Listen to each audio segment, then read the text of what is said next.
Hello, welcome to part 3 of our exploration of the development of the Western heroic. Today I want to talk about this need for a new kind of masculine heroic, and I want to start with an examination of the move from lawgivers to lawmakers, a move away from aristocratic control, monarchical control, toward a more democratic system of government. So we begin with Draco, who was active around 622 BCE, who was the first legislator of Greece. Legislator here in the sense that he was elected by the Athenian citizens. He was not an aristocrat who rose to power. He wasn't someone who seized power. He was elected to office. But we need to examine this word citizens for a moment. In Greece at this time in history, there were strict requirements for being a citizen. You had to be 21 years of age.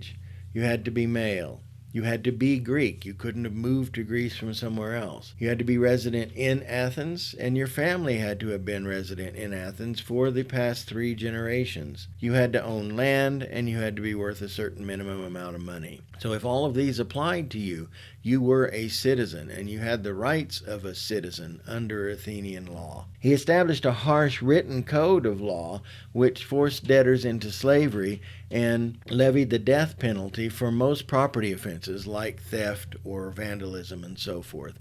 The important thing here is it is a written code of law. It's not arbitrary justice. It applies equally to everyone who is beholden to that law. But it was so harsh that exceedingly harsh legal codes are still called draconian today after him. He's followed by Solon around 594 BCE, who reformed the law, largely by repealing all of Draco's laws excepting those regarding homicide, which remained a capital offense and carried the death penalty. He gave the common people the power to elect officials and hold them accountable. Here again, common people refers to those who qualified by those points that we saw on the last slide. He revised weights and measures to ensure fair trade practices, which reflects the growing view that everyone should be treated equally in both finance and law. This is the beginnings of this democratic ideology. More on that in a minute.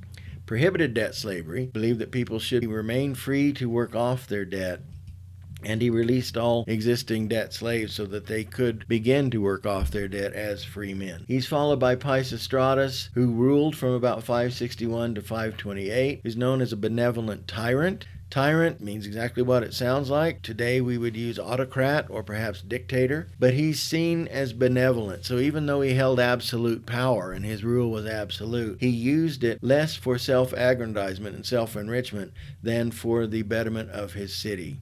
After several failed attempts to seize power, he did take control in Athens in 546 and kept these seminal democratic reforms instituted by Solon, but ensured that members of his own family always held the highest offices. This is a practice called nepotism, from the Greek word for nephew. You always put your nephews or your sons in positions of power. He then promoted a number of public works, commissioned the first written copies of the Iliad and the Odyssey, and instituted a policy of land loans to encourage self-reliance. So public works, things like amphitheaters, things like that where people could congregate and interact with one another. Written copies of the Iliad and the Odyssey to give the Athenians and the wider Greek world a sense of their history. And the land loans related to the debt slavery that we saw in the previous slide. If you owned your own land or you had control of your own bit of land, you could create wealth for yourself that kept you from being reliant on the state. He was succeeded by his sons Hipparchus, who ruled from 528 to 514, and then Hippias, who co-ruled with Hipparchus until Hipparchus' death in 514, and then until 510 when he was deposed by Cleisthenes, who instituted the first Athenian democracy by overthrowing Hippias in 510 with the help of Sparta, and then in 508 instituting the first true Athenian democracy, this innovation in self-government. It's likely that every Athenian citizen participated in the government at some point during their lifetime. Here again, citizen is that narrow definition that we saw back on the Draco slide.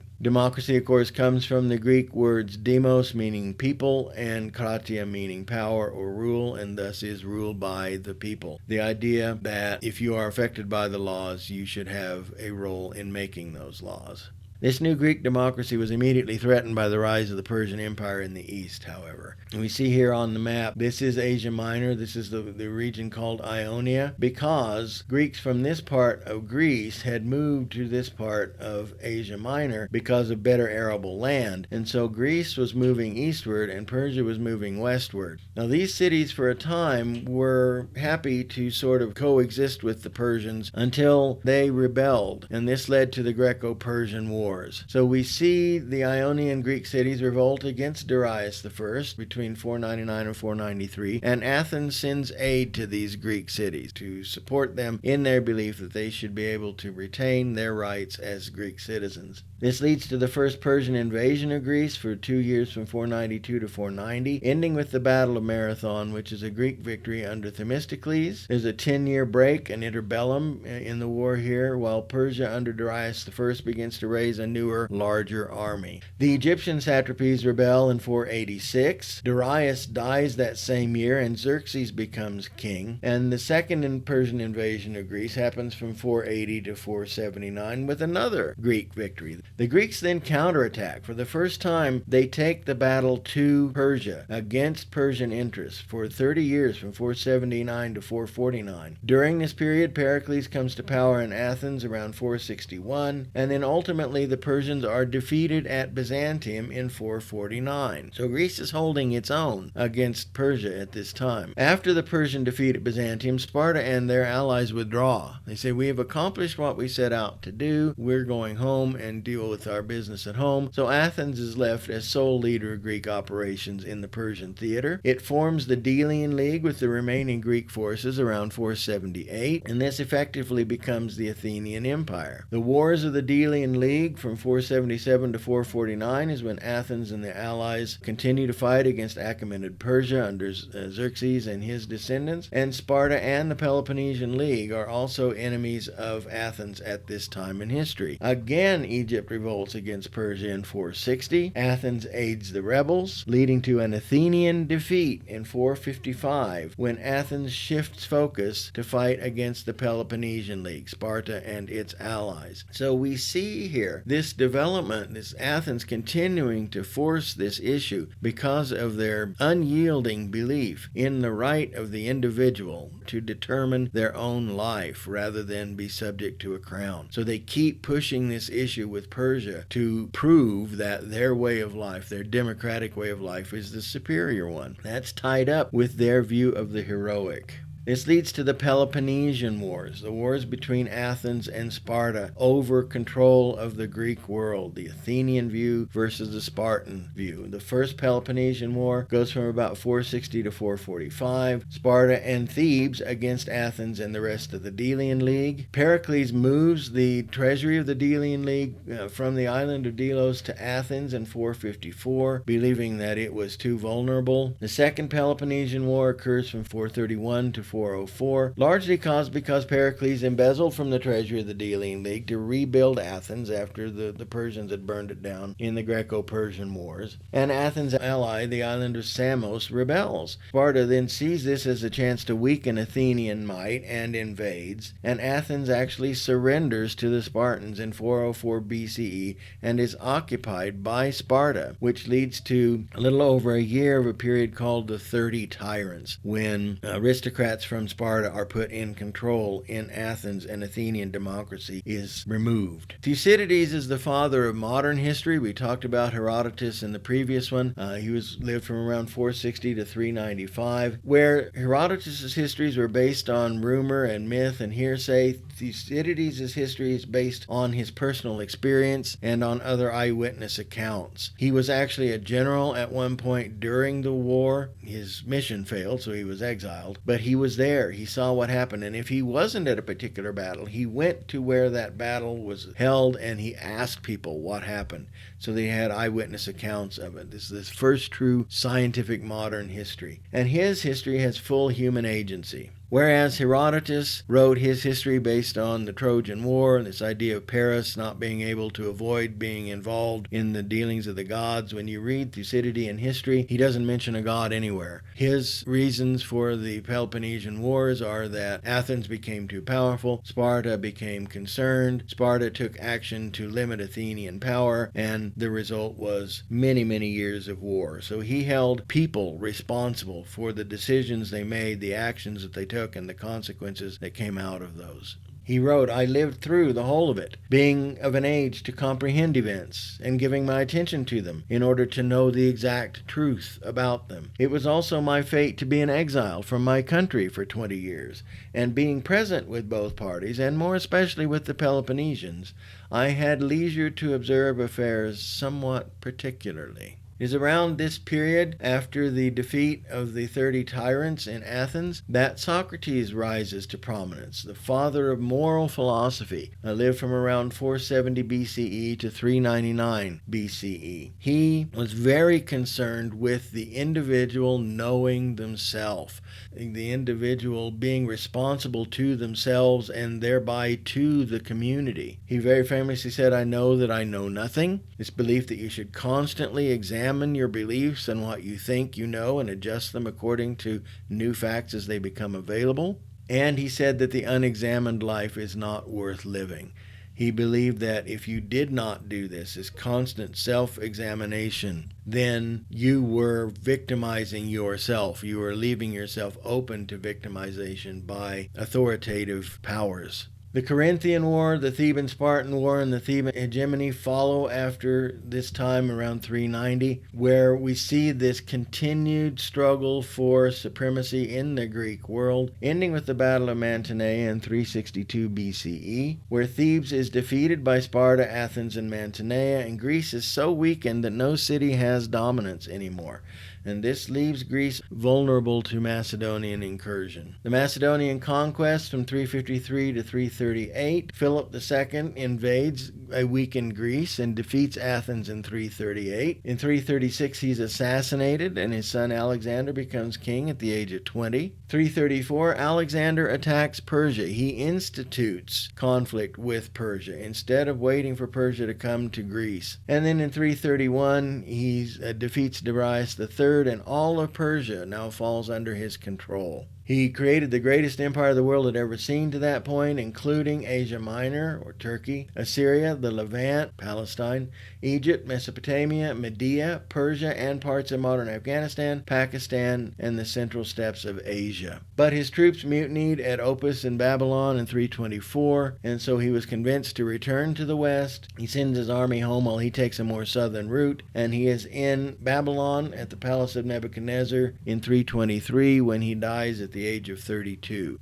But here we see a map of the territory that he ruled. This is the Alexandrian Empire, from Greece and Egypt in the east all the way into India and Afghanistan in the west. After his death, there is a period of 42 years of civil war among his generals, called the Diadochi, which is a Latin word for successors, and ultimately his empire is divided into 4 kingdoms: the Antigonid, the Seleucid, the Attalid, and the Ptolemaic. And this is what we know as the Hellenistic World. This is that Macedonian period of Greek rule. These are the 4 kingdoms here in the region of Macedonia and Greece, Asia Minor, Egypt, and then all of Persia. Largely the east half of this breaks away relatively quickly. Aristotle is a major influence on Greek thought in this period. He was Alexander's tutor, and so a lot of Alexander's worldview was formed by Aristotle's teachings. He was an empiricist and a materialist. He believed that the only true experience was the experience you have yourself, and you should not believe anything anyone else tells you. And he believed that the material physical world was the true reality, and that the only way to understand it was to interact with it. The culture of Alexander the Great, Hellenistic Greece, sought a more empirical and personal truth compared to that of the previous era, was epitomized by Aristotle, whose investigation into the workings of the real world supplanted or at least challenged Plato's idealism. This idea of the ability of the individual to examine the world and come to understand the world through the workings of their own mind and their own intellect. Deeply involved with this heroic idea of your ability to rise above your circumstances, better your own life through your power and your will. The two sculptural masters of Alexander's reign were Lysippus, known for his heroic sculpture, and Praxiteles, known for his sensuous sculpture. The latter produced the first fully nude depiction of a woman in Greek sculpture. Before, a lot of nude males, because they believed that the masculine body was the epitome of creation. No nude females before this time in history. So here we have a Roman copy of the Apoxamenos, or the scraper, originally by Lysippus, the ideal of Greek masculinity. This man is a wrestler. He has just won a bout. He's scraping oil off of his skin to cleanse his body. We see the focus on his muscularity. We see the focus on his almost godlike qualities. He is held up as the epitome of masculinity, of the masculine heroic. But also during this period, we have things like this statue, perhaps by Epigenos, of the dying Gaul. The Gauls, who we would think of today as the French, were moving southeastward and were troubling the Hellenistic world. And so there were a lot of conflicts between the Hellenistic kingdoms, particularly in Macedonia, and these Gallic people. But we see here a sculpture of the enemy being represented as dying from his efforts, but nevertheless being worthy of respect. And this is really the first time that we see this in Western art. This idea that even though he's the enemy, he fought well, he believes in his ideals and his ideals, and he's willing to die for them, and that is worthy of respect. Another one, again, the Gaul killing himself and his wife. Rather than becoming enslaved, he prefers to kill himself and die free. The boxer Quirinal comes to us down from this period. It's one of the few bronzes that exists from this period. A lot of bronze statues were melted down to make weapons. We see here this person depicted as heroic in the sense of his willingness to suffer physical pain and hardship and test himself against other men to prove his ability. And then we have this statue, Laocoon and his sons, bringing us full circle back to the Trojan War period. Laocoon was a priest in Troy who warned the people not to bring the Greek horse into the city. He was punished by Athena, who was the patron of the Greeks, by having the serpents come in from the sea and strangle him and his sons to death. Here again, we see the human emphasis here, the strength of the muscles struggling to free themselves, the pain on the face, the truth of the human condition here, and his willingness to suffer this death. And then lastly, we end with this version of the Aphrodite of Cnidus by Praxiteles, the first female nude in Greek history, which, while we see is humanist in the sense of representing the feminine form as something to be admired, is also very much in keeping with this view that the female is a possession to be appreciated, but the woman is not a citizen. She is not to be given the freedom of her own mind and the control of her own destiny. So this concludes our three-part investigation of the development of the Western heroic in the Greek period. Thank you so much for your time and attention, and I'll see you in the next video.